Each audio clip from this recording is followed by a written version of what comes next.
Assalamualaikum. Hampa pernah tahu tak cerita pasal The Exorcism of Emily Rose? Ada satu filem yang Hollywood pernah buat, The Exorcism of Emily Rose. Kisah benar seorang perempuan yang kena rasuk dengan hantu.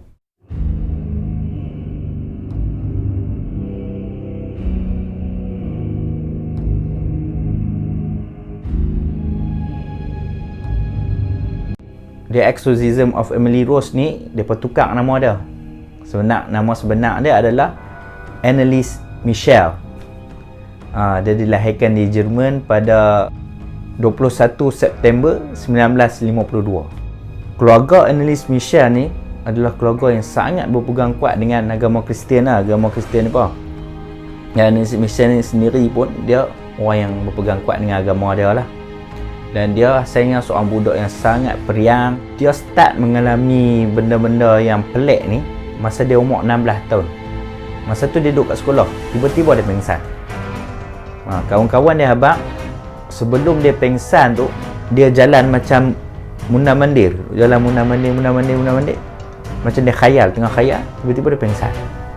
Tapi bila tanya kat dia, lepas dia sedang tu, dia tanya balik. Dia kata dia tak sedang apa yang dia buat. Dan pada malam tu pula, Anneliese dia rasa ada benda tengah hempap dia. Benda tindih, kita tindih kan. Hantu tindih. Dia rasa macam ada benda tindih dia, hempap dia. Sampai dada dia jadi sak nafas.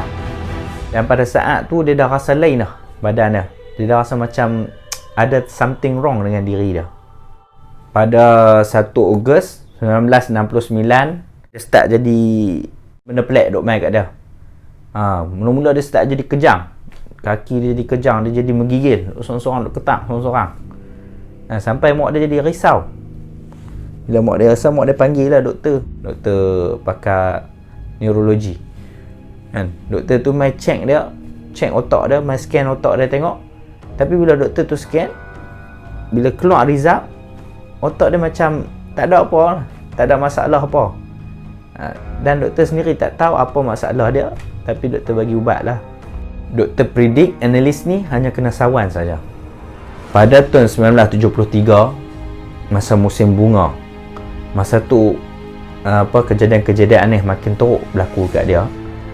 Dia malam-malam dia sering dengar bunyi ketukan pintu. Macam kat Malaysia ni jadi ketuk pintu. Ni dia pun dengar juga masa tahun 1973 lagi. Kita baru je dengar. Dia dah lama dah dengar. 1973 dia dengar bunyi orang duk ketuk pintu malam kuat. Bukan ketukan yang biasa-biasa, tapi ketukan yang kuat. Tapi bukan dia saja yang dengar, seluruh ahli keluarga dia semua dengar bunyi orang duk ketuk pintu malam-malam. Dan masa tahun 1973 tu juga, Anneliese ni dia ada dengar bisikan-bisikan pelik dekat telinga dia. Benda tu duk bisik kat dia. Apa dia? Benda tu kata Anneliese ni adalah orang yang akan dilaknat dan akan masuk neraka nanti. Gangguan yang berlaku tu bukan Anneliese seorang je rasa. Seluruh keluarga dia dapat rasa gangguan tu. Anneliese dia dengar bisikan-bisikan tu lah. Apa yang keluarga dia dapat dengar ialah ketukan tu. Dan kadang-kadang mereka ada bau macam bau najis dekat rumah mereka. Bau yang busuk yang teramat sangat, macam najis yang dibakar. Tapi bila mereka keliling rumah cari, mereka tak jumpa punca najis tu kat mana. Mereka pun tak tahu mana bau busuk tu. Dan banyak kali doktor dipanggil untuk rawat Anneliese ni, tapi mereka pun tak tahu apa punca yang dia duk jadi macam tu. Sampai doktor terpaksa naikkan dos ubat lah untuk bagi dekat dia. Lah mereka tak tahu nak buat apa. Dia panggil doktor apa, tak jadi apa. Apa yang mereka panggil paderi mai. Paderi mai tolong. Paderi tu nama dia out. Pada tahun yang sama juga, Anneliese dia jadi makin teruk. Jadi makin teruk. Apa dia buat? Dia suka makan lalat, makan labah-labah. Dia punya perwatakan dia jadi teruk, jadi pelik. Dan kadang-kadang sampai teruk dia tu, dia boleh jilat ayam kencing dia sendiri. Dia kencing, dia jilat ayam kencing dia. Dia dah berubah 100% dah. Masa dia kena rasuk tu, bila adik-beradik dia main pegang dia boleh tolak adik-beradik dah. Power tak power, dia tolak adik-beradik dia sampai pelanting. Kekuatan dia tu macam kekuatan orang yang sangat hebat tu. Masa 24 September 1975, mereka start panggil paderi untuk buat exorcist lah. Exorcist ni apa dia? Macam upacara untuk keluarkan hantu daripada badan dia. Gangguan-gangguan kejinan apa, setan semua ni Bahasa Inggeris dia panggil exorcist. Dia buat sebanyak 67 kali. Banyak tu. Masa dia tengah rawat dia, analis masa kena rasuk tu, dia boleh siap, boleh habaq lagi. Dia kata dalam badan aku ni ada 5 jin ni. Bukan dia cakap kan, benda tu cakap kan. Dia siap boleh habaq lagi. Nama 5 setan tu. Nama 5 setan tu apa? Lucifer, Cain, Judas, Hitler dengan Nero. Upacara halau hantu ni dibuat banyak kali.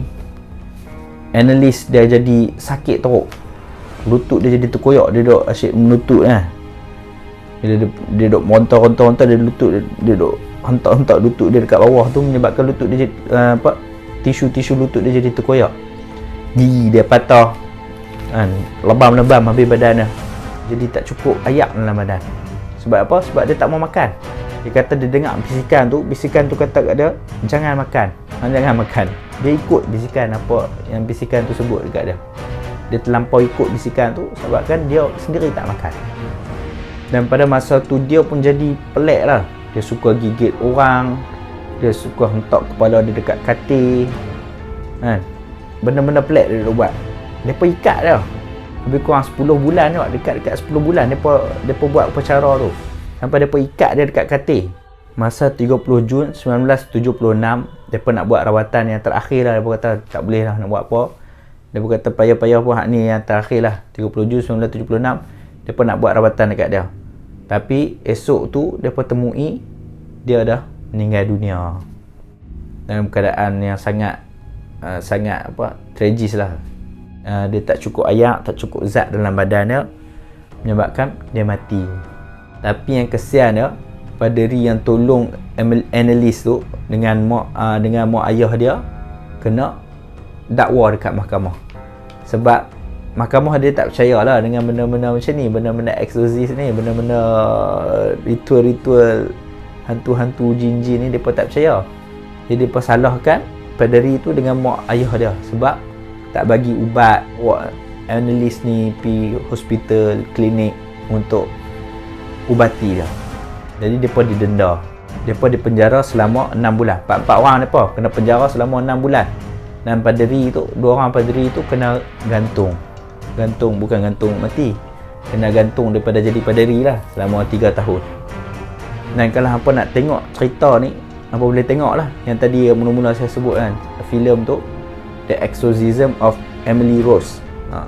Jadi boleh lah, kalau hampa nak tonton cerita tu boleh carilah kat internet, berlambak, insyaAllah.